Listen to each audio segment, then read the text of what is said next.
At so ayun na nga mga mi, happy days. Ayun na nga mga mi, welcome to our new video.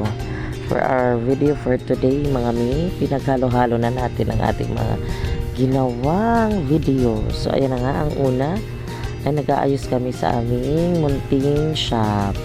Ayan, para naman hindi makalatignan, nilagyan natin ng kortina ang mga gilid-gilid na may nakikitang kalat. So ayun na nga mga mi, nagre-ready tayo para maganda naman yung tignan pagka may mga kliyente ang ating tattoo artist mga mi.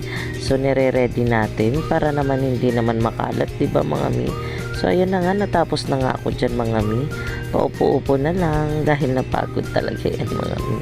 Ilang din kaming nagawa ng aming munting shop. So yun ang mga mi, meron na nga tayong kliyente.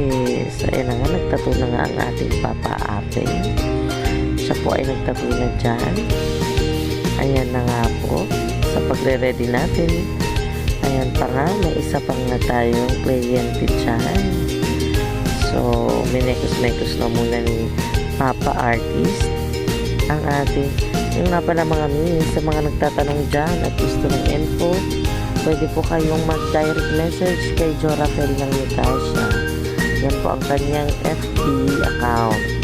Pwede rin naman po kayo, sa akin na lang po kayo mag-message, sasabihin ko na lang po sa kanya kung ano po yung mga katanungan nyo. Pwede naman po kung magkano ang bayad, kung magkano patato ng black and white, colored, ganyan. Depende po yan mga mi. So ayun nga mga mi, tatlo nga ang gawa ng ating tattoo artist. Ayan pa nga, may pa-helmet pa nga po siya dyan. Dahil galing pa pong trabaho yan, diretso po mag-tattoo. Pero props lang po niya yan mga mi. Siyempre, hindi po siya pwede mag-tattoo na nakaganyan. Para naman po siyang tattoo siya ng ganyan. Di ba po? Props niya lang po yan. Para po, ganahan po kayong manood sa kanya. Charis. Ayan yung mga mi, malapit na nga po siya matapos dyan. Ayan, butterfly po ang pinatato ni Madam sa kanyang bibig. Cover up po yan mga mi. Magtanong lang po kayo, wag po kayong mahiyang magtanong sa kung magkano at saan ang location ng ating shop.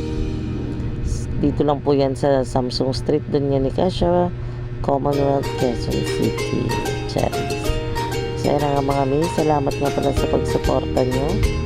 Salamat sa panonood, salamat sa pagla-like and share. Thank you po mga mi. Comment nyo lang po kung ano po mga suggestion nyo or ano po ang mga tanong nyo about sa tattoo. Ayan nga po si Madam po, most post. Bye!